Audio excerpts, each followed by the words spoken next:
yourself a drink.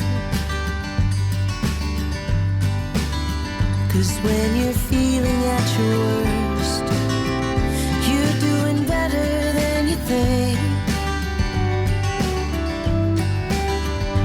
When you can't get out of bed 'cause you haven't slept a wink,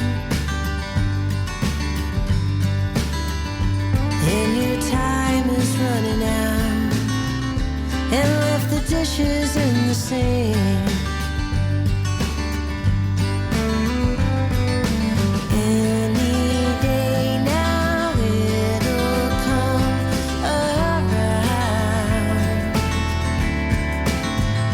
When the world turns upside down, inside out.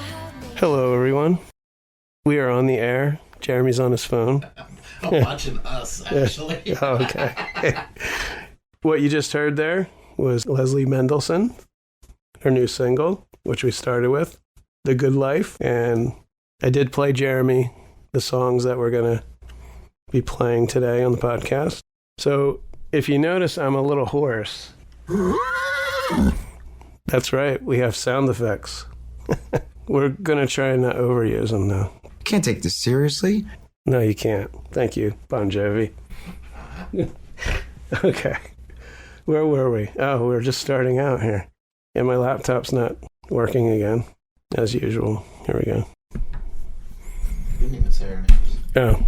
Oh, this is Rob. I'm Jeremy. You know who we are, unless you're a new listener. We're starting off with our segment, Give It a Listen.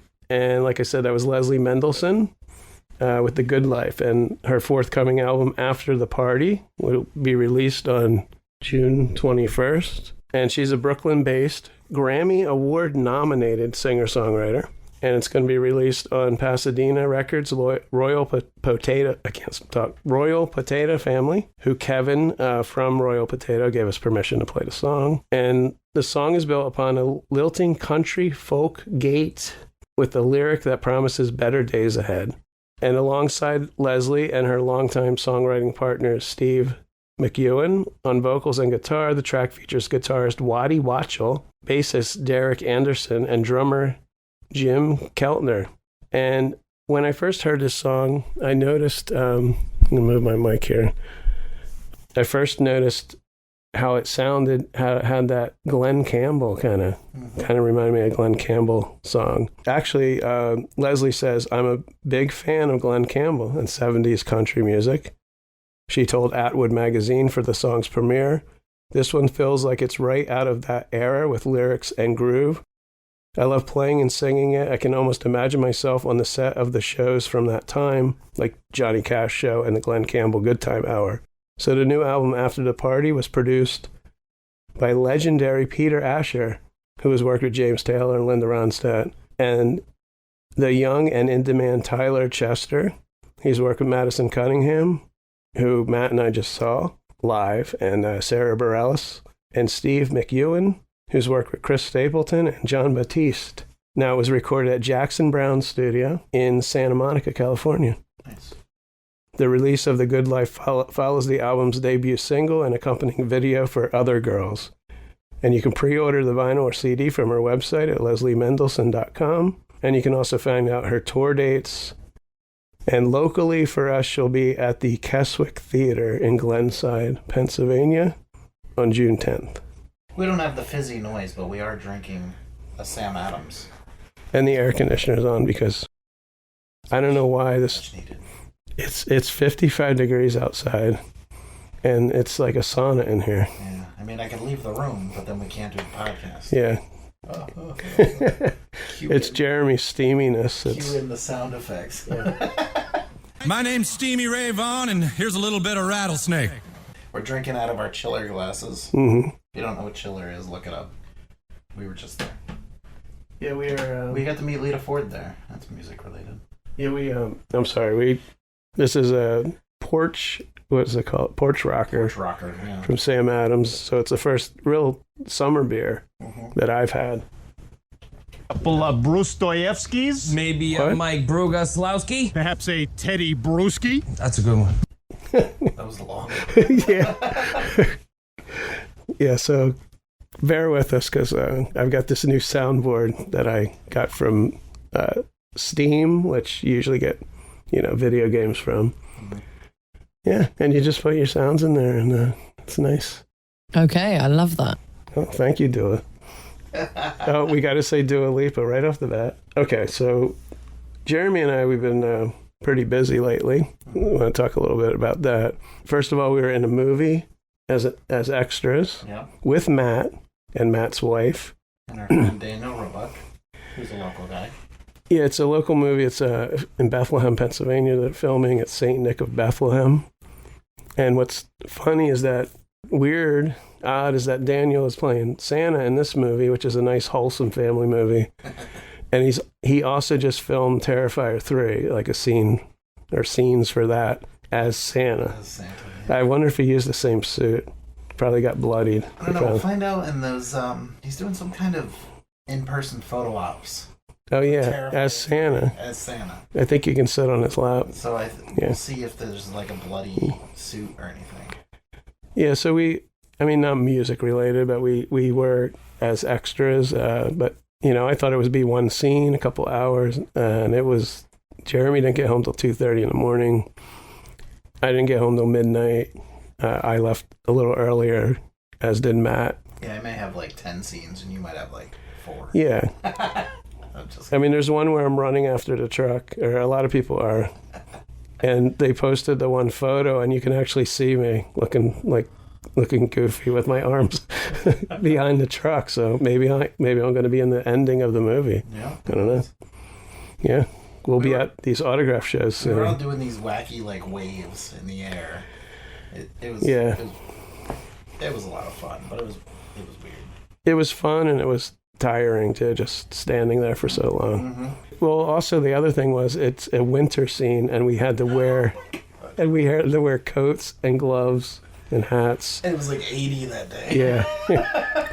And I brought gloves for Jeremy, and they happened to be 2 left-handed gloves. Yeah, I look like the biggest moron out there. And then I've gone to 3 concerts since Matt and I last recorded the podcast. Matt and I went to Jersey City. I think we talked a little bit about it, to see Madison Cunningham. That was on a Wednesday. That was the next night after the movie thing, and I was like exhausted and standing room only. I'm old, so I like to sit sometimes. I think you could sit on the floor if you wanted to. But so that was an interesting concert. Madison, Matt and I have liked a long time. Well, not a couple of years, and. But the opening was Argentine singer Juana Molina, and she was kind of interesting. She was she did loops, where she'd record something on the guitar, and then it would keep playing, and she'd play something else. So, because she was one person doing that, but I wouldn't say she is an incredible, musician because of what she was doing, but it was interesting. And then they sang together, and then they sang separately. Now, my wife and I went to see ABBA, and I don't know if you did anything that weekend. Jeremy went to some autograph shows. He's been going to autograph shows like every weekend. Had a little bit of a break. I think I was somewhere that weekend when you did that, but I can't remember. I don't know if you traveled or was Steel City in there somewhere. Yeah, there was Steel City, there was Creature Feature, there was New Jersey Horror Con. Yeah. Chiller. Yeah. Yeah, so that Sunday I went to Wind Creek to see ABBA, the concert. Now, was that the real ABBA? Or No. Was that like a tribute band? No. Okay. ABBA won't tour. That's why they have the avatars. They're called avatars. Okay. In, I think, London. Yeah, they just aren't, they haven't toured in like 40 years. No, but this band we've seen them before, and they're actually from Sweden. Oh. And they're the closest thing to ABBA. It's all live music. They're not singing the pre-recorded tracks or anything. Like, they have a couple guitarists, drummer, keyboard guy, and they had with them the original bass player for ABBA. Mamma mia. Yeah. Mike Watson. So there's a little music thing. He played on the songs SOS, Mamma Mia, The Winner Takes It All, and Super Trooper. He played bass on those songs. He wasn't official. He wasn't one of the 4, but they needed a bass player, and none of the 4 played bass. So And he can also be seen on the cover of the Waterloo album. He's got his back turned. If you look, he's in the background, and he's dressed as Napoleon. Dynamite? Yeah, I knew you were going to say it. What? So then Jeremy and I went to Chiller. That was on April 26th. Got to meet Lita Ford, who was in The Runaways with Joan Jett. And she was very cool, very personable. Great experience. I had a jacket on and I had it kind of buttoned up, and she wanted to see what was under it. So, and actually someone took a picture of her, like kind of undressing me. So yeah, she was like ripping your clothes off. I know. I can't help it. I'm just got this animal magnetism about me. That's why it's so hot in here. Yeah. Yeah. I don't have a sound bite for that. Do I have a sound bite? I don't. Too sexy for my shirt. Too sexy for my shirt. No, I don't have. Call me Robert. Oh, there we go. Okay, there we go. Okay. Well, Jeremy went back to Chiller next day to meet William Shatner. Yep.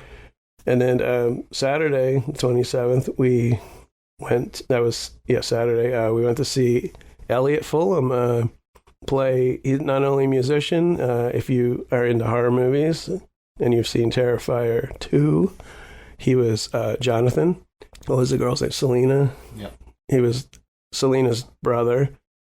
But he's also a musician. He's only 19, and he was playing at a comic book store in Montclair. That was pretty cool. And he's going to be a guest on the show, right? Yeah, I don't like to jinx things, but we are going to interview Elliot. It'll be out in June. We'll probably interview him, I think, in 2 or 3 weeks. We're going to not only talk about his music, but we'll also get into Terrifier 2 and see if he can tell us anything about Terrifier 3, which I'm sure he can't, but... You never know. But we'll probably do half and half, music, half and then half horror. So we like to mix it up. Yeah, we've been pretty busy. And we got one more coming up here. Yeah, and tomorrow night, going to see Mammoth, which is Wolfgang Van Halen's band, and second time seeing them. Saw them last year. General admission and at Wind Creek in Bethlehem. And that should be a good show, good and loud, and probably can't forget my earplugs. Maybe I'll wear them this time. I always bring earplugs, and then I'm like, I don't put them in. I think I kind of look around to see if other people have them in, because I don't want to be the only one with earplugs, but I do need to protect my hearing. I can't hear too good out of my one ear, so I only have one ear. Need to protect that. Yeah, and I think, I got Steve Martin and Martin Short. I've got Chris Stone, Kingfish. He's a blues guy. Going to see him. So those are the upcoming concerts. And I just picked up tickets to see Imagine Dragons. I know you're not a fan. Oh, yeah. Yeah, Jeremy wanted me to. Yeah, I normally don't say no, but that's one band I just never got into. And I'm also eyeballing Hailstorm tickets because they're going to be near me. Well, let me know about that because I'll go see Hailstorm. It's a Wednesday night and it's like 20 minutes from my house in Scranton. So, Yeah, well, it depends. if you want to drive. But yeah, I'm thinking about going to that show. Yeah, let me know. Yeah, off the seat. I mean, I could take off the next day. Okay. It's too late.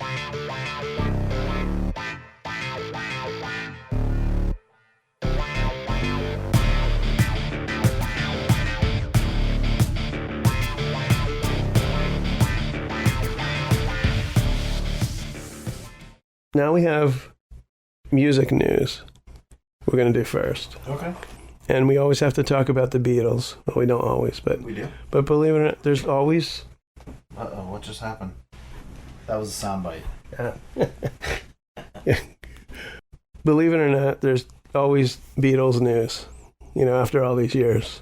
And really think this flew under the radar, this one. Okay. Because I didn't see any of my friends post it, especially unless I just missed it, because I'm trying to stay off Facebook during the week sometimes. And I don't know, I didn't see any of my Beatles fanatic friends post this, but there is new music from Lennon and McCartney, but it's not as you expect it. It is James McCartney and Sean Ono Lennon. Okay. Okay, so we have Paul's son, James. Imagine that Paul, in his, I don't know how old James is. He might be in his late 20s. Okay. Maybe he's in his 30s. But think of Paul McCartney that age, but just like a couple 100 pounds heavier. Yeah, okay. A couple 100 pounds. Well, maybe 100 pounds. I mean, you can see it in his faces, but you can see Paul. But he doesn't have Paul's hair either. He's kind of going bald. But anyway, they have co-written a song together titled Primrose Hill. And it is an ode to the power of London's panoramic viewing spot in Regent's Park, called, of course, Primrose Hill. They announced this on Friday, April 12th. McCartney said the track left him feeling excited. And now that's where I first heard the song, because I follow James. Because I think he hadn't put out any music in a long time, and he's just starting to put more music out. So I thought it was kind of interesting. He says, with the release of this song, it feels like we're really getting the ball rolling. Letting go, I saw my true love and savior in my mind's eye, Primrose Hill. It's about getting the ball rolling and with me and finding this person. I don't know what that means. And Sir Paul offered his fatherly support for the track by sharing it across his social media channels, as well as sending lots of love to Sean Ono Lennon, who co-wrote the song. The pair's collaboration adds to their numerous solo projects of varying success. So I didn't know they had other stuff out, I guess, before this. And Primrose Hill is McCartney's second release this year after returning with the song Beautiful in February, his first release since 2016. Ono Lennon, he had a string of solo albums to his name. He also performed with the bands Sibo Motto, The Ghost of a Saber-Toothed Tiger. Sounds exciting. That's two different bands. Yeah. The Lennon Claypool Delirium. And yes, Claypool is Les Claypool from Primus. Okay. I can't hear the name Ono without thinking of Sonny Bono. Sonny Bono Ono, yeah. And this was back in the USSR? Or you said it went under the radar? Under the radar, Oh, not okay. USSR, Okay. yeah. So I listened to the song several times. It's a good song. It's nothing exciting. It's no Strawberry Fields Forever. But I cannot be the only Beatles fan who thinks it would be cool, and it's probably not going to happen, and you probably know what I'm going to say, is for James and Sean and Donnie Harrison and Zach Starkey to form a band, and they could call it Sons of the Beatles. No. You know, they Okay. could, but it's not going to happen. Or they could have, Paul join them and do something. Or Yoko. Yeah. Yeah, we don't want Yoko in there. So one band I always loved is Pink Floyd, and David Gilmour. I got two stories here. They kind of go together, but this is from ultimateguitar.com, April 27th. This is about David Gilmour has premiered a new song, The Piper's Call, and it's the first single from his upcoming album, Luck and Strange, it's called. The last David Gilmour album I listened to was On an Island, I think it was called. Oh, I thought you were on an island. No. Okay. And I actually really enjoyed it. He put out some good stuff on his own. So it's his first album in nearly a decade, Mm-hmm. and it's got 9 tracks, and this song, I think, is, if I recall, is a long... I want to say this song is... I don't know why I want to say it. Let me look it up. I want to say it's 19 minutes long. That's a very long song. I mean, let me see here. Oh, no, it's not. I'm thinking of something else. It's themes of mortality as the constant, written from the point of view of being older. This is the second chorus of the song. But you'll reap what you sow, as I found long ago, the promise of eternal youth, the spoils of fame, a carpe diem attitude. So as with Peter Gabriel, remember there was a couple of songs about mortality and getting old. But I always, when I hear his voice, I hear Pink Floyd. He was one of the main voices of Pink Floyd with Roger Walters. Now there's a video, it's basically a video compilation of them in the studio. And I like the song starts out with a mandolin, and after the second chorus, it just rips into an incredible guitar solo. And it's that David Gilmour, Pink Floyd-esque guitar like solo. So the other news is David Gilmour would say yes to, and we were talking about ABBA. to an ABBA Voyage-style Pink Floyd show, which means that he's up for doing holograms. You know, Kiss is about to, well, it's going to be a couple years before Kiss does that. I mean, he thinks it could be a possibility for their music, too, though there have to be a lot of ground rules to consider first, he says. He actually did go to the ABBA Voyage show. He said, if you were a determined ABBA fan, you might enjoy it. I thought the images of them were sort of okay, but they weren't ever going to convince me it was real. And if you're down the sort of mosh pit end of the thing and it's all going on, it's probably great. I don't know what that means, but. And he says, if someone came up with all the money and all the brilliant ideas, and then once we'd agreed to a series of very, very difficult and onerous conditions, I'd say, yeah, okay. So he'd do it for a lot of money. And also, if that did happen, you're probably looking for a long wait because the Kiss Avatar shows aren't scheduled to be ready till 2027. And just recently, Pink Floyd did sell their catalog, as well as their name, image, and likeness to the same company that is behind ABBA and also Kiss. So they've got to be making money.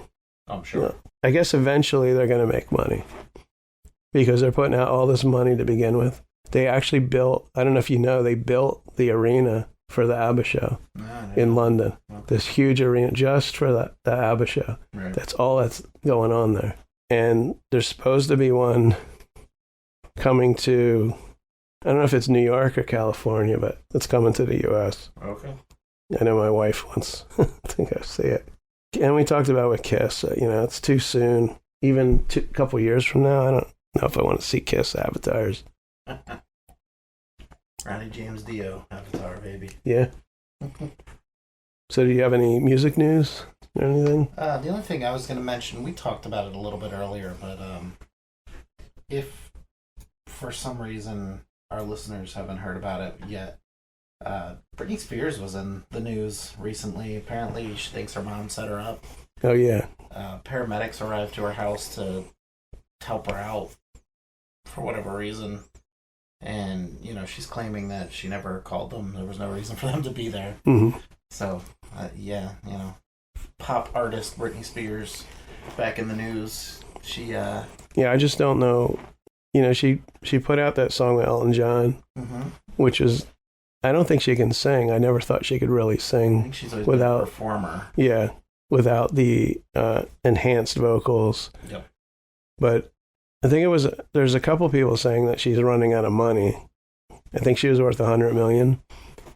But her sister saying how she's going on too many vacations, and I think she basically told her sister to shut the F up, Yeah. It's her business. Well, and she's in a bad spot, in a sense, because her father, it sounds like, controlled her life for a long time. Oh, yeah. And now she doesn't have to deal with that anymore, but now she probably doesn't know how to even deal with normal things. Mm-hmm. So she's just going hog wild for the first time ever, and hey, whatever, to each their own, Yeah, if you've been locked in a room for the last 20 years. Mm-hmm. So hopefully she is okay. Maybe, who the hell knows, maybe we'll get a tour out of the deal and she'll perform again.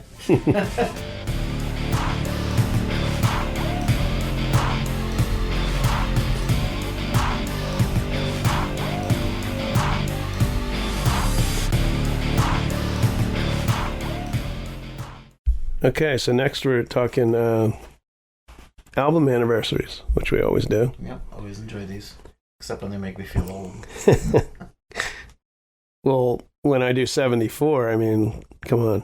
I mean, you weren't even born, so I feel really old. This is true. There's not many good ones once we get to the 90s, the 80s, there's a couple. Okay.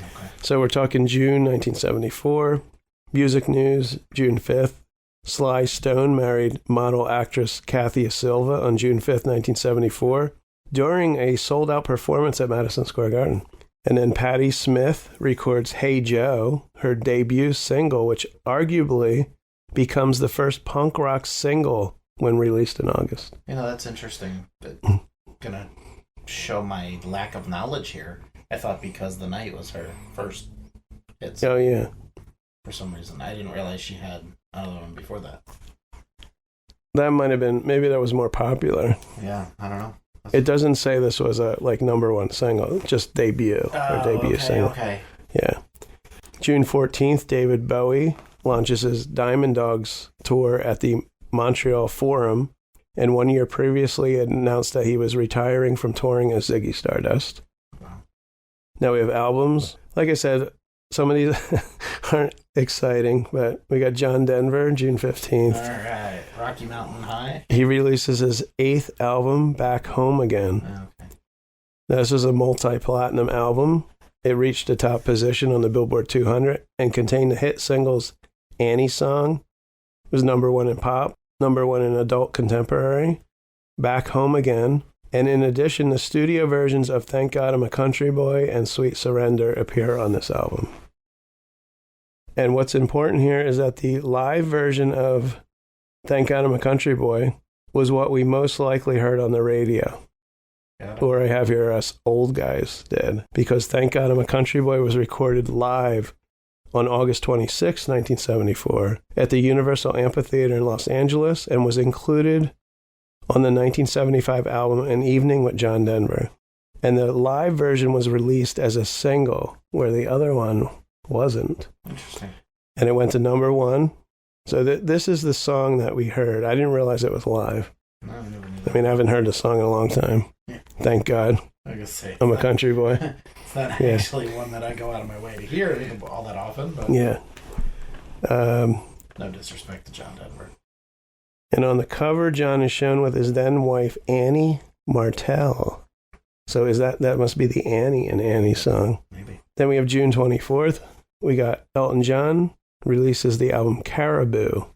I don't know too much. I had, like, my wife loves Elton John. I like Elton John, but I probably have every Elton John CD. Mm-hmm. This is one album we had, on CD. But when I tell you the songs that are on it, you may not know the album.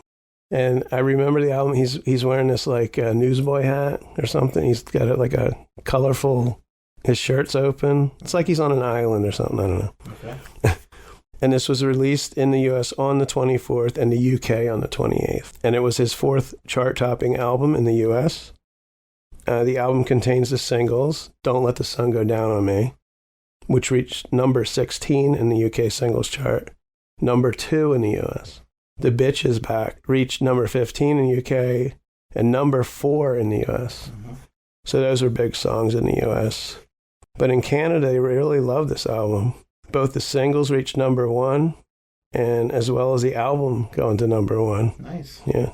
Now, the album met with lukewarm reviews on its release, and I tried to look this up. It says legacy reviews, and I couldn't figure out what that was.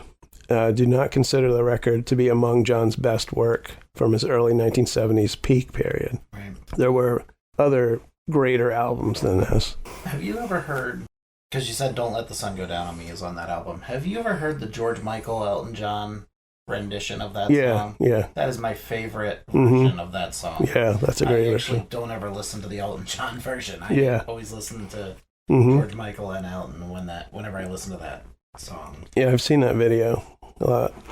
Besides Elton John, my wife loved George Michael too. So this was recorded quickly in January 74 with only about 9 days to get everything recorded because Elton and his band were under enormous pressure to finish the album and immediately embark on a Japanese tour. And producer Gus Dudgeon, he added additional backing vocals, horns, and other overdubs after John and the band had finished their work. So he finished it up. But he later called the album a piece of crap. He said the sound is the worst, the songs are nowhere, the sleeve came out wrong, the lyrics weren't that good, the singing wasn't all there, and he's singing on it too. Yeah. The playing wasn't great, and the production is just plain lousy. And he's the producer. It's funny because, I'll use The Bitch Is Back since you mentioned that. I always like that song, but I also always listen to it and it's like, he's just constantly saying, the bitch is back, the bitch is back. And it's like, why is there nothing more to it? Yeah. Maybe that explains it now. So the album was named after the Caribou Ranch recording studio in Colorado. Part of the album was recorded. Now there's one odd song on this album called Ticking, and it tells the story of a man suffering from a repressed childhood who kills 14 people in a mass shooting in a bar in New York City. It's very specific. Yeah. Despite being described by Rolling Stone critic Tom Nolan as the centerpiece fiasco of the album in his 1974 review of Caribou, in 2015, Rolling Stone readers voted the song their second favorite deep cut of the lesser-known Elton John songs. I should have given this a listen. Yeah, You know. I'll listen to it now. So who knew? Elton John had a murder song on his album. I'm a big, I don't want to say I'm a huge Elton John fan, but I went to see him on his farewell tour. That was like a must for me, a bucket list. Yeah. I really like Elton John. My dad was a big fan, so I grew up hearing a lot of Elton Mm-hmm. John albums. Yeah, I saw Elton John, I think 3 times. Saw him years ago, and then I saw him with Billy Joel, and then I saw him on the farewell tour, too. And then June 26th, we have the American folk rock band America Oh, I love them. releases their 4th studio album on the Warner Brothers record label. Now, the album was produced in London by longtime Beatles record producer George Martin, the first of 7 consecutive albums he produced with America. The album was a big hit in the U.S., reaching number 3 on the Billboard album chart and being certified gold by the RIAA. It produced 2 hit singles. Now, the first one, I remember hearing this song, and I couldn't stand it. And I still hate this song. Horse with No Name? No. Oh, It's called Tin Man. oh I like. Okay. Oh, my God. And Oz never did give I just hate the way he's singing a song. Like he's having a stroke. Yeah. I don't know. The song makes me depressed for some reason. I don't know. Do you know he mentioned Sir Galahad in this song? Yeah. And Sir Galahad. Galahad, your knighthood is denied till Excalibur is returned. And it kind of depresses me. I don't know. What? By Merlin's beard, I have now heard everything. Oh, jeez. Okay. So, come on. It took me a while to find the sound bites. Where do you find sound bites on Sir Galahad? Come on. You got to give me credit. Feels very old-timey. Yeah. So apparently some people like this song because it reached number 4 on the Billboard singles chart, went to number 1 in the adult contemporary chart. Now I have here, there is another song called Tin Man by the Avett Brothers. So if you really want to hear a good song, and it's not a cover of the America song, Okay. that's a good song. No mention of Sir Galahad on that song. Okay. Now the other single was Lonely People, which peaked at number 5. I don't really know that song. And it hit number 1 on the adult contemporary. And several other songs received radio airplay on FM stations, including Baby, It's Up to You, and Another Try. The album was also released on quadraphonic reel-to-reel tape for 4-channel enthusiasts. You know? By Merlin's beard, I have now heard everything. Yeah, I mean, come on. You just used that one. I know. I was supposed to use it here. 4-channel, reel-to-reel. I guess that was a thing. Okay. Yeah. Okay, now we're on to 84. Jeremy needs a nap. It's past Jeremy's bedtime. I needed to cough, and I was trying not to, so I kept trying to breathe to make it go away. Okay, I think I'm good now. Sorry. We need another beer. yeah. Well, once I finish the news. O'clock.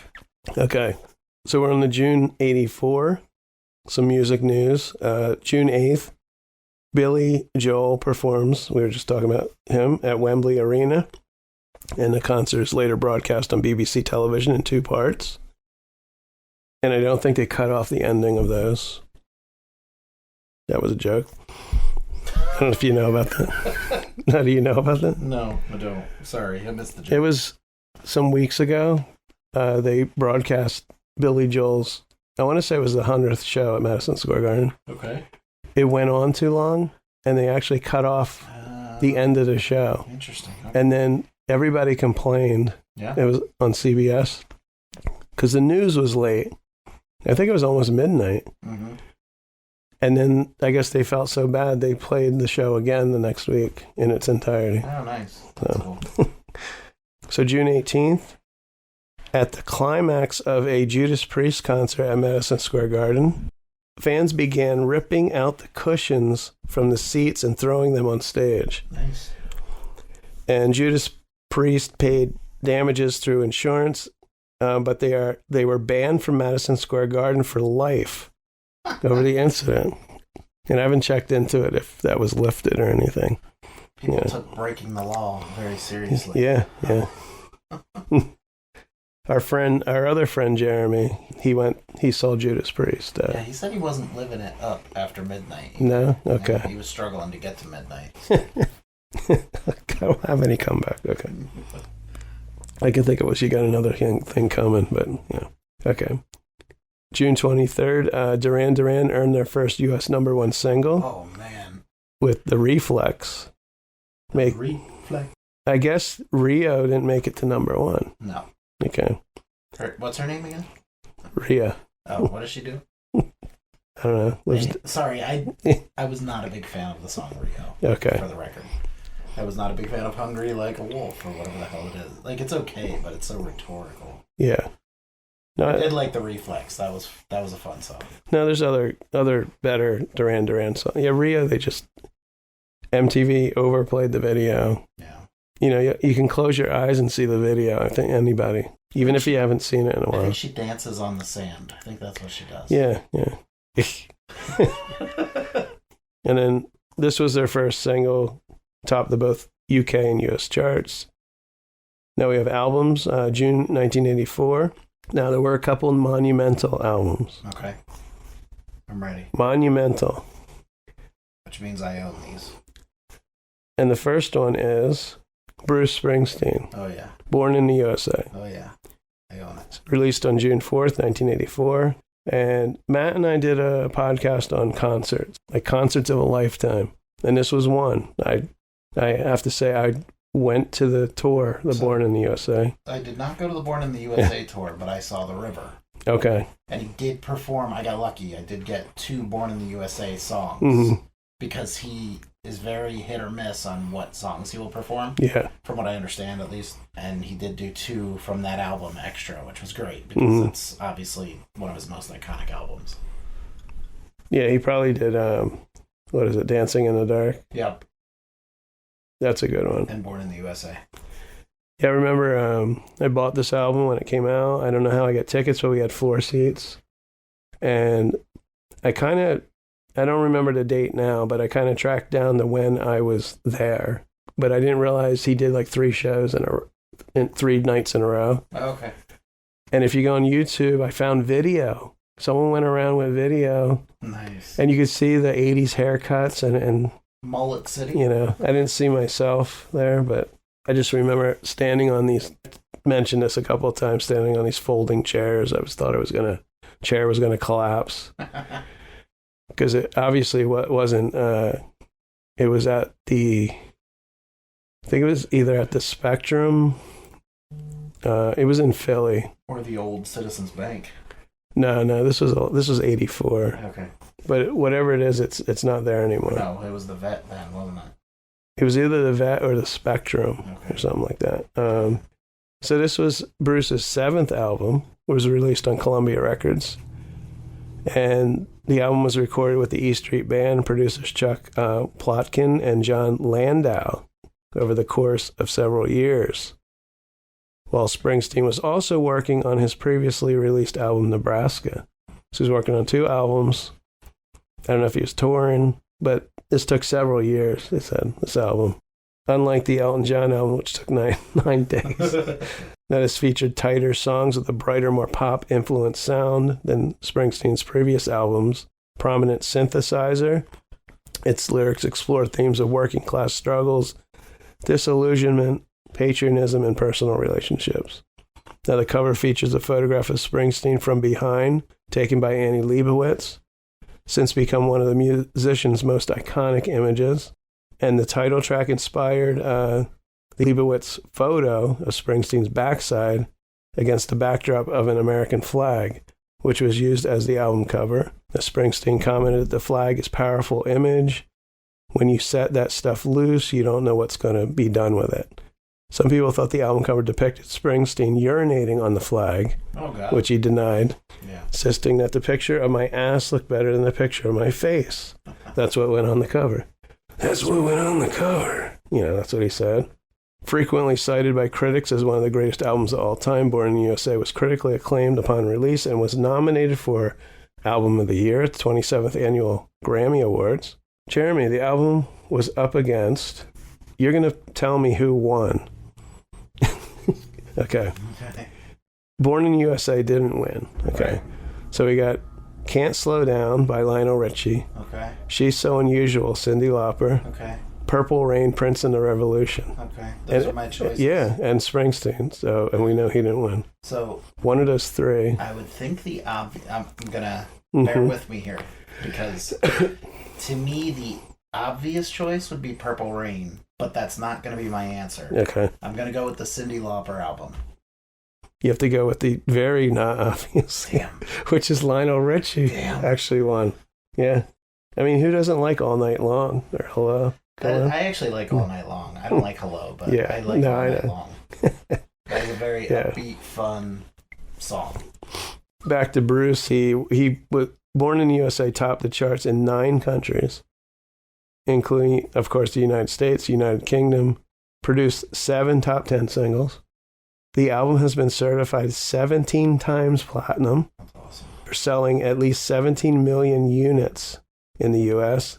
It has sold over 30 million copies worldwide, and it was respectfully ranked number 85 and 86 in Rolling Stone's 2003 and 2012 list of the 500 greatest albums of all time. And it was repositioned, sadly, to number 142 in the updated 2020 list. I gotta say though, that's still in the top 30%. Yeah. You know, 2020, by then you had Cardi B. A lot of people don't fucking like me. You're dying to do that. Megan Thee Stallion's in there somewhere, so they kind of knocked Bruce down a couple pegs. Well, and Your Kendrick Lamar's. yeah. And, Who's that guy that's releasing an album every other month? Not Taylor Swift, but the guy. the guy, Yeah. Harry Styles. You like him, I think. I can't think of his name. Oh my god. He's got a new album out every month. I don't know. Billie Eilish? That's not a guy. Come on. I'm kidding. Who am I thinking of? Somebody puts out albums like candy. I don't know.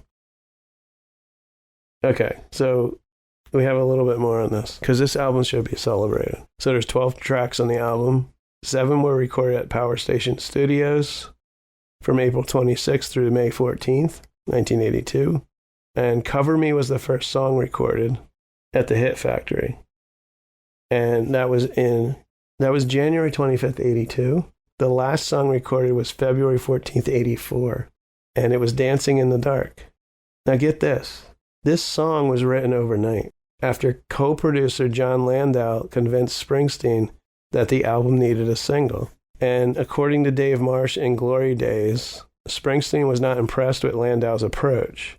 Look, he snarled, I've written 70 songs. You want another one? You write it.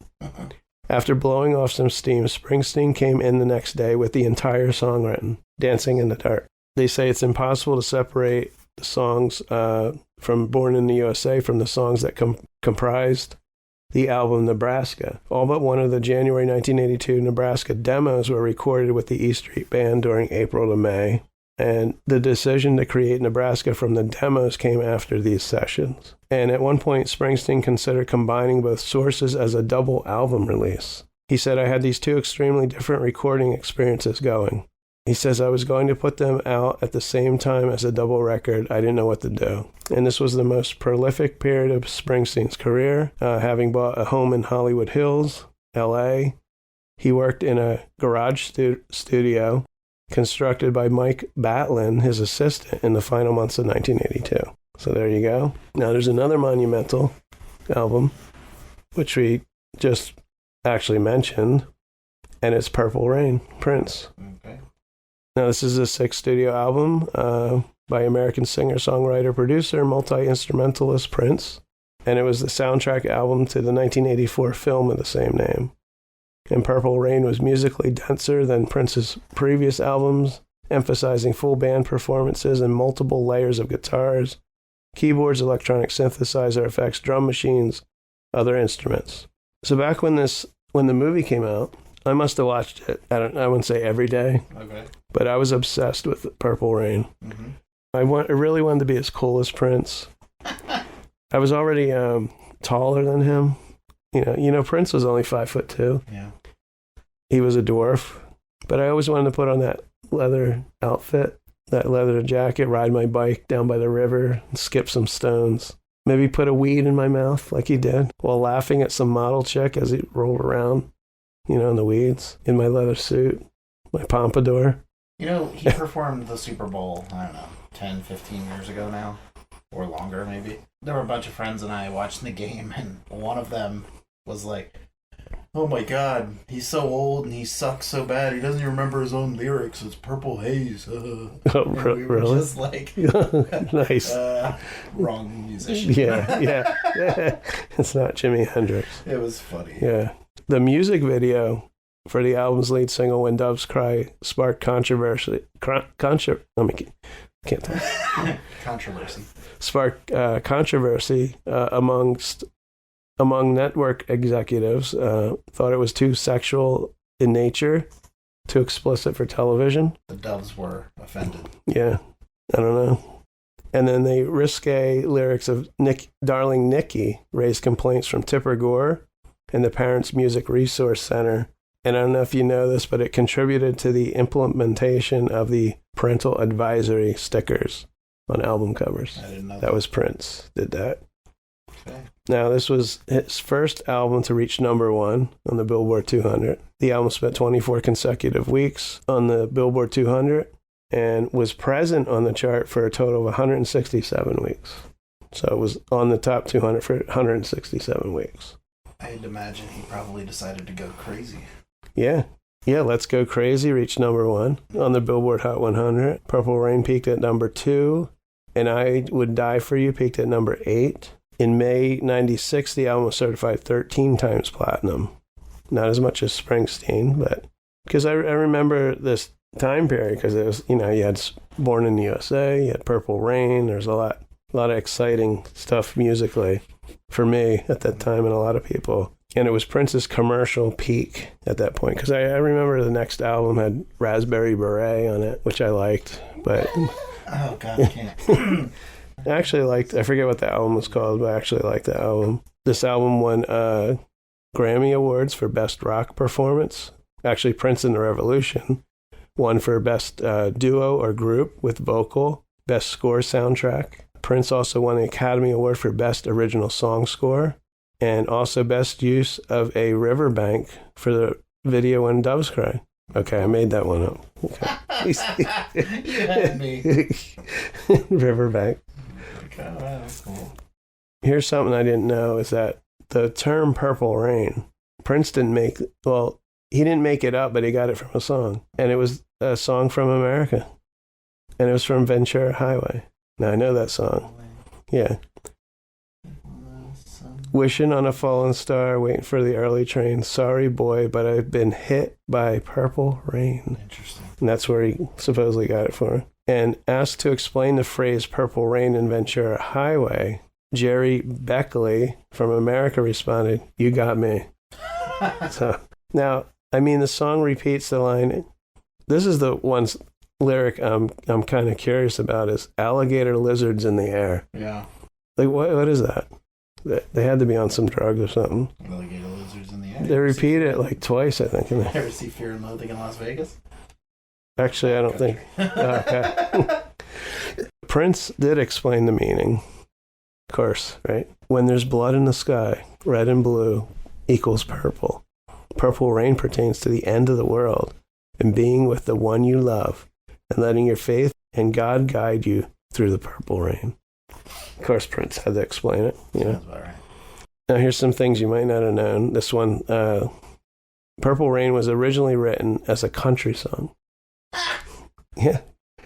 And I'm not making this up. I didn't say you were, but Well, it gets better. It It gets better. on the country No way, it gets better. billboard. And was intended to be a collaboration with Stevie Nicks. Okay. According to Nick, she received a 10-minute instrumental version of the song from Prince with a request to write the lyrics, but felt overwhelmed. She said, I listened to it and just got scared.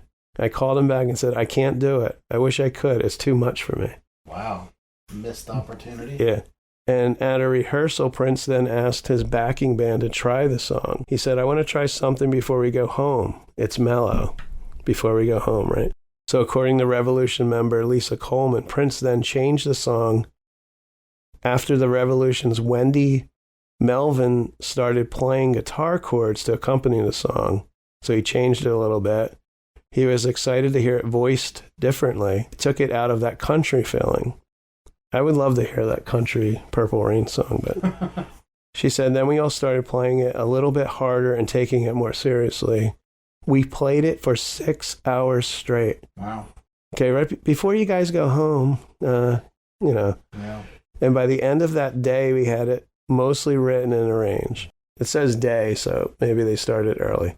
Well, that's, I mean, you always hear musicians talk about feeling it, or you're caught in the moment, you don't want to stop. That's what it sounds like to me. I think he did a lot of stuff that way. They felt the music and just went with it. Because I know a couple years before he passed away, I think he put out a double album or something. I forget what it was. That's when he had the crazy afro. Mm-hmm. And he was no longer a symbol at that point, right? I don't think so. I remember seeing a video behind the scenes. He had this huge room, and the musicians were like maybe him and a guitar player, drummer. And they talked about how they would just go on for hours and hours and just work out stuff that way. Mm-hmm. Yeah. I mean, no matter how long it took, just improvise and, what did you just play there, like stuff like that. Yep. So you think Prince was like uptight with his music, but I think he did try to get people to, get out of their shell and and actually listen to what other musicians were feeling and work it into the songs too. He wasn't just, here's my song, this is how you play it, like that. He tried to revolutionize music. I always thought Prince was he was the driving force behind the music. Mm-hmm. But I never thought of him as a person who would be open to other people playing different stuff and adding things. It's total opposite. So just a little bit on the artwork of the album cover was photographed at the Warner Brothers studio backlot in California. The area known as Hennessy Street was designed to look like a New York tenement area, and it was the location of the balcony where the album photo was taken. So I think that's all we have on that. Oh, and Prince, one more thing. Prince joined Elvis Presley and the Beatles at the time in being the only artist to have the #1 album, single, and film in the U.S. at the same time. Okay, that makes sense. I think Taylor Swift might have taken that. If you consider her concert film, I don't know. Right. She'll probably do movies at some point. She has the look. Yeah. Oh, no, wait. Bon Jovi even had something to say about the album. I'm not afraid of a punch. Okay, is that what he said about the album? Jeremy's not impressed. Bon Jovi observed that there's every emotion in Purple Rain, from the ballad to the rocker. All the influences were evident, from Hendrix to Chic. That's what he had to say about it. Okay. Yeah. So we have a couple honorable mentions. From 84 still? Yeah, 84. Okay. We got Elton John, who we mentioned 10 years earlier, Mm-hmm. at Caribou. On June 9th, 84, Elton John released his 18th studio album. So 10 albums in 10 years. And it was called Breaking Hearts. And it had the song Sad Song, Say So Much. Okay, I know that song. Who Wears These Shoes? I don't know. In Neon, I don't know that one. Now we're up to June 94. We have some music news. June 9th, Lisa Left Eye Lopez of TLC. I remember this because... because... Are they the one that were trying to chase after waterfalls? Yeah, they were. Okay. Sir Paul was chasing too after waterfalls. I don't know if you know that. I remember this clearly because I used to watch, MTV all the time, and they have MTV News. Mm-hmm. And she actually burnt down her boyfriend's house, his mansion. She set fire to his shoes. I heard she put him in a bathtub or something. Nice. And the fire ultimately spread to the mansion and destroyed it. And it was Andre Rison. Andre Rison. Rison, yes. Wide receiver. Yeah. Yeah. He won the Super Bowl with the Packers in 97. And that was her boyfriend at the time. They were together for a while. But you can go online. If you look at the house was huge. Mm-hmm. The whole thing burnt down. Then June 21st, George Michael loses his legal bid in a London court to be released from his contract with Sony Records. You know, I don't know if, you know, the state of record companies anymore, you know, with streaming, and a lot of people don't even look to record companies sometimes, but, you know, I don't know if there's big contracts signed anymore. Yeah, I don't know. But imagine you're working for, like, you and I mean, I own my own business, you work for someone, but imagine it's so toxic and so bad that, and you can't leave your job. Right. Because you signed some contract. They have to be there another 2 years or something, you know. Right. Yep. And then June 27th, Aerosmith becomes the first major band to premiere a new song on the internet. Over 10,000 CompuServe subscribers download the free track head first within its first 8 days of availability. Wow. So they were the first band to premiere a song on the internet where you could download it, you know, legally. That's pretty cool. Yeah. Now we have albums, June 94, spring of 94, American rock band Stone Temple Pilots. Yeah. They returned to the studio, work on their second album. They completed it in less than a month. And it was titled Purple, released June 7th. And the album, building on the foundation laid by the band's debut album Core in 92, was a major commercial success, debuting at number 1 on the Billboard 200. It has sold 3 million copies to date. You know, it's no Springsteen or Prince. 3 million's good. Remained at the top of the charts for 3 weeks. I don't know, this is the problem with Wikipedia, because now it says it eventually sold over 6 million copies. Okay, so let's go with 6 million. So it had Vaseline, Interstate Love Song, both topped the mainstream rock tracks chart, reached number 2 on the modern rock tracks chart, while Big Empty also reached the top 10 on both charts. And the single Big Empty made its debut at Stone Temple Pilots MTV Unplugged acoustic performance in 93. And the song would later appear on the soundtrack to the 1994 Brandon Lee film The Crow. Now the artwork features a painting of a child riding on a quillin. Okay. A quillin is a legendary hooved Cimmerical creature that appears in Chinese mythology. And Cimmerical means a monstrous fire-breathing hybrid creature composed of different animal parts. It's a kind of a cool cover. So in 2005, Purple was ranked number 438 in Rock Hard magazine's book of the 500 greatest rock and metal albums of all time. And in 2019, Rolling Stone ranked the album number 24 on its list of the 50 greatest grunge albums. Okay. Then we have one more, Joan Jett. Only because I like Joan Jett. This is her 9th studio album, Pure and Simple. Now, the album includes several tracks co-written with Kathleen Hanna, and she is from the band Bikini Kill, which is a Washington State punk band. And it includes the song Go Home, and it's a response. I don't know if you and I talked about it, or I think we did. There was a book about this girl. Her name's Mia Zapata. She was in the Gets, that she was murdered. So that song is in response to her murder. We mentioned the book. It comes out June 11th. I have so many books to read now. I forget the other day, off subject, but I don't know why I was thinking of Robin Williams, and I found this book about Robin Williams. I'm like, I love to read about Robin Williams. But I'm like, the new Stephen King's coming out. We have a book signing we're going to. We didn't even touch on that. Oh, yeah. That's this month, too. Oh, yeah, we forgot. Darius Rucker, we are going to meet on Memorial Day. We're having a little cookout. And, yeah, he's got a new book coming out. We're going to meet him, get a picture with him. And we may do a podcast, because I think sometimes we should do something on maybe something we're not, I like Tootie and the Blowfish back in the day. But I don't know a lot about Darius. Maybe reading the book and be someone that we normally wouldn't just hey, let's do a podcast on Darius Rucker, but Right. we might do that. Back to Joan Jett. The album, Pure and Simple, was the first album to feature a new lineup of Blackheart band members since the departure of longtime guitarist Ricky Byrd, bassist Kasem Sultan. I met Ricky at Chiller one year. Nice. Joan Jett's last album was Notorious before this one, not to be confused with Duran Duran's Notorious. So Pure and Simple would be the last Joan Jett and the Blackhearts release until 2006. The CD and other versions feature collaborations with performers from Riot Girl associated bands. Now, Riot Girl was a girl-based punk rock movement, and it kind of started in Olympia, Washington. That's where I think Bikini Kill came out of, or maybe the Gits, one of them.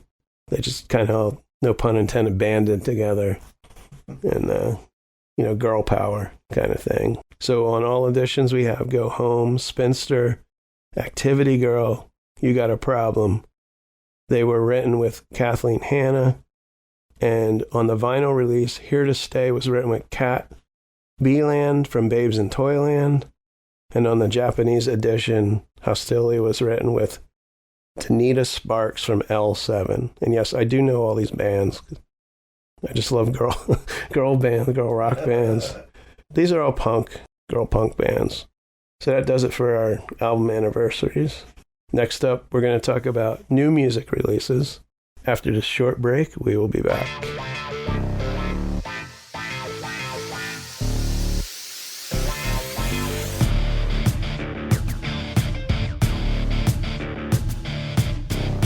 Okay, we are back with new album releases.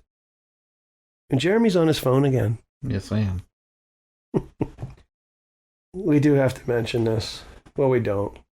But the first one is Bon Jovi has a new album out. All right. And Jeremy can't stop texting me about this album. I'm pumped. And it's called Forever. Forever and ever. So, like, every time Rob hears Living on a Prayer, he gets pissed off forever. yeah. Oh, and our soundboard's in the shop right now, so we don't have any sound effects, sorry. Sometimes it's good to warn people about an album so that they don't accidentally listen to it. And it's not the Bon Jovi one even. But it's an album called Goat Girl. Goat Girl. Below the Waist. Oh my God. It has mumbled vocals. It's kind of that shoegaze music. Minimal instruments.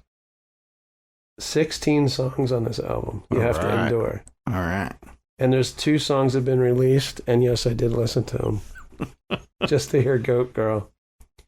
Oh, no, wait, that's a sheep, right? We do need sound effects. What's a goat do?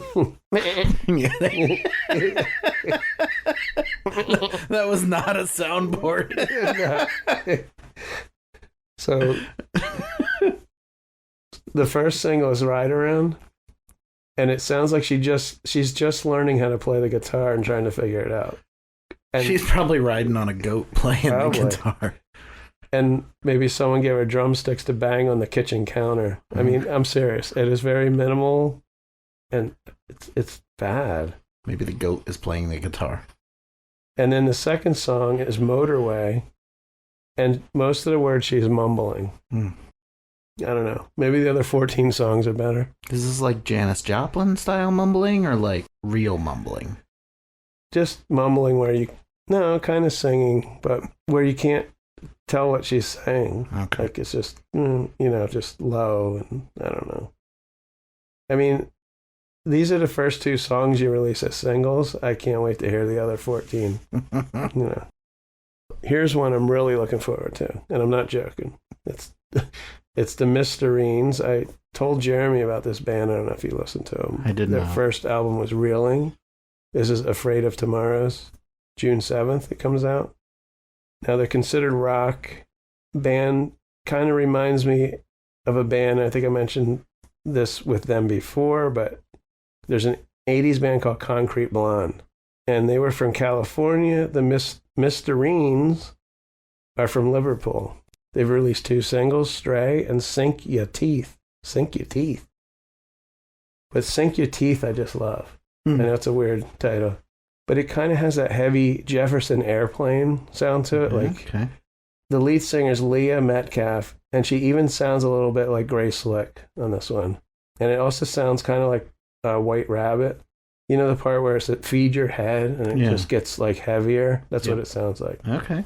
I'd check them out. And then June 14th, Ben Stiller. Not to be confused with Ben Stiller.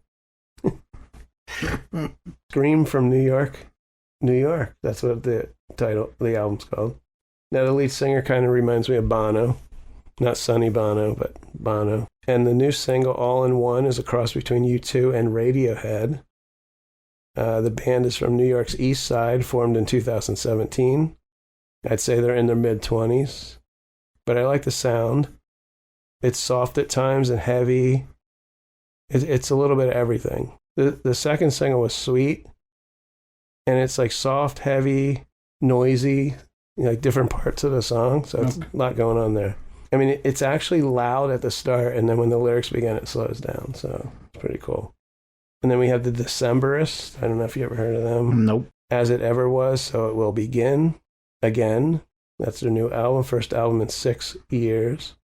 I'm actually looking forward to this. They're an alternative band from Portland, Oregon. And they're sort of in the vein of the Lumineers, the Avett Brothers, Big Thief, even going back to the Waterboys. Okay. Story-driven folk rock, alternative music, sort of like that. They released 3 singles.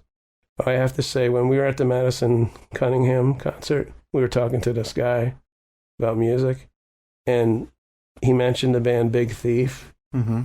And I actually know the band because I reviewed that album. I think it was one of our, it was either when I did it with you or Matt. It was one of the, I think, random albums from a couple of years ago. Okay. So I say to the guy, "Oh yeah, I know them." And Matt looks at me and starts laughing. And I said, "No, I know who they are," because Matt had never heard of them before. So there's a song called "Burial Ground," which I simply love. That's one of the new singles. Reminds me like 60s, 70s folk music. Has a kind of an Elton John Lovin' Spoonful feel to it. Now, one of the singles is "Joan of the Garden." We were talking earlier, I thought another song was like a long song, but this is the long song. Was it David Gilmour? David Gilmour, yeah. It's 19 minutes and 19 seconds long, this song. Oh, okay. Now, this is kind of experimental, where the other song is like 60s, 70s, like folky, kind of. Mm-hmm. This is more like progressive folk, rock. It sounds like Nazareth, early Genesis, mixed with Black Sabbath even, and REM. I'm serious. It's like... And it's 19 minutes long, so there's different parts to the song. This band is highly creative, just incredibly creative band, and worth listening to, I think. So the Decemberists, give them a listen. And that's June 14th, their album comes out. A band I really like is Lake Street Dive, called Good Together. That's their new album, comes out June 21st. Very upbeat music, dance, funk, jazzy. Lead singer is Rachel Price. Kind of reminds me of Ricky Lee Jones a little bit. They released 2 singles from the new album, Good Together, which is a keyboard-driven 70s kind of sounding song, and Better Not Tell You. And I have here Boz Scaggs meets Prince. Okay. June 28th, band that Jeremy likes, Imagine Dragons, their new album, Loom, comes out. Yep. I've not listened to, I don't know if there's any singles off that one. And Johnny Cash, he's still pumping them out. He died like 15 years ago, 20 years ago, I don't know. Songwriter, new album. It's the 72nd studio album. He's trying to get up there with Willie Nelson, who's still alive. This is the 5th album to be released after Johnny's death in 2003. So Johnny's passed away in 2003. Produced by John Carter Cash and David R. Ferguson. The album contains 11 original songs by Johnny Cash, and the album's lead single, Well All Right, was released on April 23rd. And I listened to the song, and I love it. Now, these were taken from demos, so these songs are written, a long time ago. But this song is about the adventures at a laundromat. Nice. Johnny meets some chick. She's doing her laundry. Now, I can't figure out if he's just stalking women or he's also doing his laundry. You know? But he ends up walking home with her after telling her, "I will take you home. It's a dangerous night." Kind of sounds like the last words you hear before the serial killer sticks a knife in you. I don't know. But the end of the song, you get the idea he ends up marrying her. So, you know, it all works out. Yeah. So it's a nice short Johnny Cash song. It's probably a little over 2 minutes. But it kind of sounds like it could have been recorded in the 60s. And it's got that boom, boom, boom, boom, you know, that Johnny Cash sound, you know. Now, the album itself was recorded as a series of songwriting demos at LSI Studios, then owned by, it says Rosie Cash. I know there's a Rosalind, or Roseanne Cash. Why does it say Rosie Cash? I don't know. These were recorded in early 1993, time when Cash wasn't signed to a label, and shortly before he met Rick Rubin. And the songs were written over several decades. Hello Out There and Poor Valley Girl have been dated to the late 70s. That's when he wrote them. Sing It Pretty Sue had appeared as the last track of the 1962 album, The Sound of Johnny Cash. Now, the tapes were shelved when Cash instead made the American Recordings albums with Rick Rubin, which are great, too. I don't know if you know, there's one of those that Tom Petty and the Heartbreakers were the backing band. Oh, I didn't know that. On like the whole album. Yeah. Interesting. So after rediscovering the demos, John Carter Cash, David Ferguson stripped them back to just Cash's vocals and guitar before overdubbing newly recorded parts by a new band, including several musicians who had worked with Cash, such as Marty Stewart and David Rowe. I like Johnny Cash. Yeah. So look for that, called Songwriter, June 28th. Now here's some albums that are already out. We got Pearl Jam. I don't know if you listen to that. Dark Matter. It's really good. It came out April 19th. Yep. Kings of Leon has a CD coming out this upcoming week, I believe. Okay. The Eminem album was supposed to come out in June, but I think that got pushed back. The Death of Slim Shady has got a new one coming out. Really? Yeah. I'm not a big rap guy, but Yeah. I really enjoyed Eminem. But I think his lyrics are very powerful, Mm-hmm. and I think his music flows really well. So he's someone I always appreciated. You know, what he brought to the genre. So then we have this album, which is off of Dark Horse Records, which was founded in 1974 by George Harrison. And it's called Dreamers in the Field. And it's the first ever collaboration between Hune Hure II, Carmen Rizzo, and Donnie Harrison, which is the son of George. Now, Hune Hure II is actually a Russian group. You think it's a person, but it's a group whose music includes throat singing, in which the singers sing both a note and its overtones, thus producing 2 or 3 notes simultaneously. And the overtone may sound like a flute, whistle, or bird, but is solely a product of the human voice. And you mostly hear this with Buddhists or meditation. You know, it's that deep, you think it's an instrument. Right. It's like, you know, like that. I don't know if you ever heard like those kind of sounds.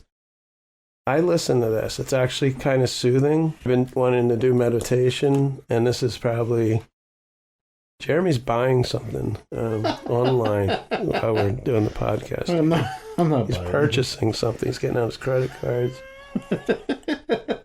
I think he's buying this album. I sold him on it. I need the album. Yeah. Carmen Rizzo, he's a music producer. He's worked with Alanis Morissette, Coldplay, and Seal. And, of course, Donnie Harrison, which is Dhani, Donnie. And this was recorded all over the world, from Los Angeles, Europe, Russia, and Harrison's very own FPSHOT Studios in Henley on the Thames. And it says this album is mesmerizing from start to finish. And it is a very interesting album. It's mostly instrumental. There is, you know, the chanting. There's some throat singing. But again, I think it's a good album if you do meditation. Just, well, it's that deep throat thing, like, you know, like deep throat.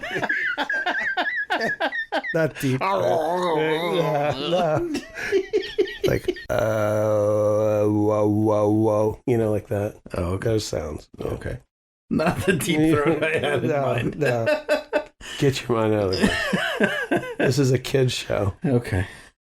Not anymore. No, it was never a kid's show. So now there's a Alice Cooper album that came out. I was a little confused, but on April 26th, it's actually a re-release of an album called Breadcrumbs. This album was never released except in 2019. It was only available as a limited and now out-of-print 10-inch vinyl, which I'm sure it's very expensive now. Probably. And it's being released as a, I think it's being released on vinyl and CD. It does just say CD edition, so of course you can listen on the streaming services. Now this contains the 6 tracks from the original 10-inch, which showcase Cooper's raw and energetic interpretation of classic Detroit songs. Your Mama Won't Like Me by Suzi Quatro, Bob Seger's East Side Story, MC5's Sister Ann, Shorty Long, Devil with a Blue Dress On, and the Dirt Bombs' Chains of Love. And in addition, it includes 2 bonus tracks, Don't Give Up, and Cooper's message of hope and appeal to the perseverance of his fans during the COVID-19 pandemic, as well as a live version of Go Man Go from his electrifying set at Hellfest 2022. So that's worth checking out. For sure. So it sounds like those are cover tunes. Wasn't available before, and now it is. So Breadcrumbs, Alice Cooper. So those are the new releases.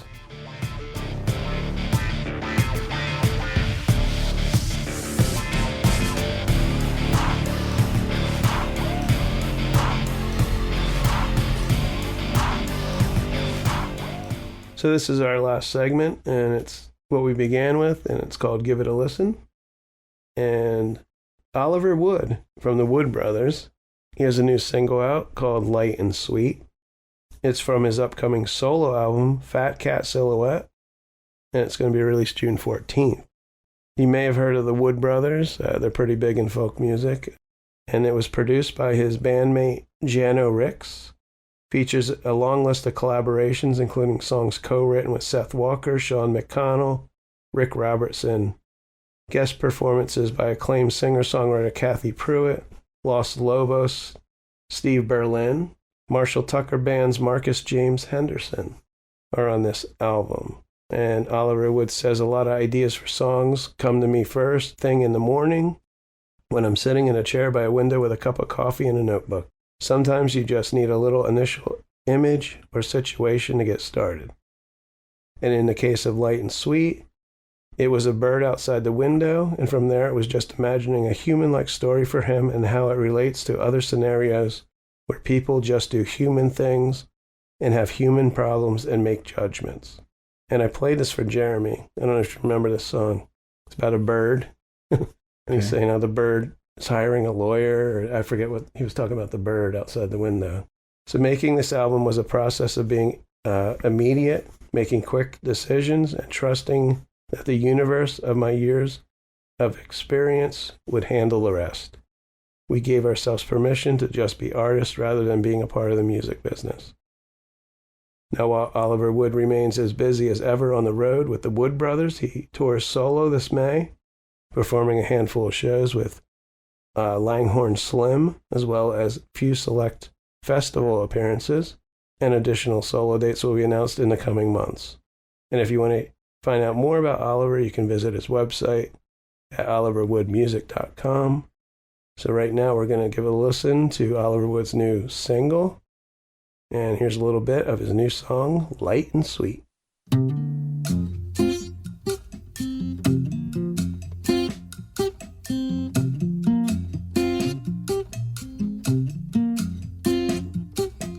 There was a sparrow sitting all alone outside the window, talking on the phone to his lawyer about a deal with his ex-wife, or soon to be. And she wants the kids She wants a nest. She said he never tried, but he said he tried his best. He just got distracted. Okay, hope you enjoyed that. And now we have yet another artist to talk about, and that is Jenny Don't and the Spurs. And they have a new album coming out June 14th called Broken Hearted Blue. And Matt and I interviewed Jenny and Jamie from the band back in July of 2021. And Jenny's just a very sweet person. I noticed they had a new album out, and I got permission to play one of the new songs. Now, this band it's considered country. It is country, but it's old school country. So, and it's sometimes described as cowpunk. Cowpunk? Yeah. What is that? I don't know. Maybe like steampunk. No. Okay. Probably country with a little edge, but I think they kind of are in that line of like old country, like Patsy Cline, Loretta Lynn, Johnny Cash, Tammy Wynette type of country, like 60s country. And there's a little rockabilly in their songs. Now they released 2 new singles off the new album so far, Pain in My Heart and Unlucky Love. Here's what Jenny told us about one of the new singles, Unlucky Love. She said, while writing this song, I was listening to a lot of Lee Hazelwood. I've always been captivated by his songwriting and how he weaves feelings of nostalgia, despair, and hope into his songs. His blend of self-deprecation and romanticism strikes a chord, particularly the universal experience of loving someone who loves another. Yet despite this reality, we find ourselves lost in daydreams about them. And if these daydreams were transformed into a song, here's how I envision it. Now, their tour started on April 17th in Blue Lake, California, and they'll be traveling to New York in June. They'll end the tour in Delaware on July 14th. To order the new vinyl, I think they have like 3 different variants, different color vinyl, and also the black vinyl. Right. If you want to find out more, just go to JennyDon'tAndTheSpurs.com. And we're going to have Jenny Don't and the Spurs take us out today with their new song, Unlucky Love. So look for the new album, like I said, on June 14th. And we thank everybody for listening and enduring my voice, which hopefully next time, be a little better. I mean, we are recording the next podcast tomorrow, so I don't know if it'll be any. Well, the next podcast will be, after this one, will probably be our interview with Imogen Clark. Mm-hmm. Matt and I are doing that. She's from Australia, and she's actually moved now to Nashville. And then Jeremy and I are doing one on another Elvis movie. So yeah, and we'll do that before I scream my lungs out tomorrow night at the Wolfgang Van Halen. Yeah, because I probably won't have a voice either. Yeah, I was going to say, I won't have a voice by Sunday. But so thank you, everyone, for listening. And always remember to turn off the TV. And turn up the music. Ciao.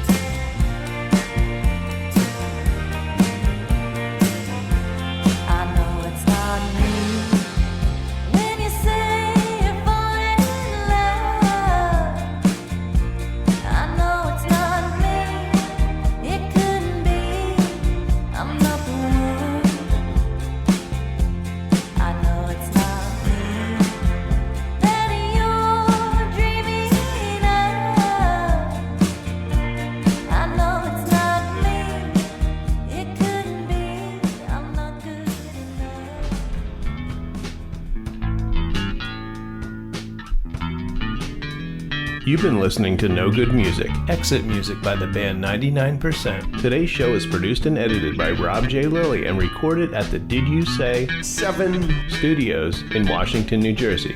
You can find No Good Music on Apple Podcasts, Podbean, Spotify, Pandora, and almost anywhere you listen to podcasts.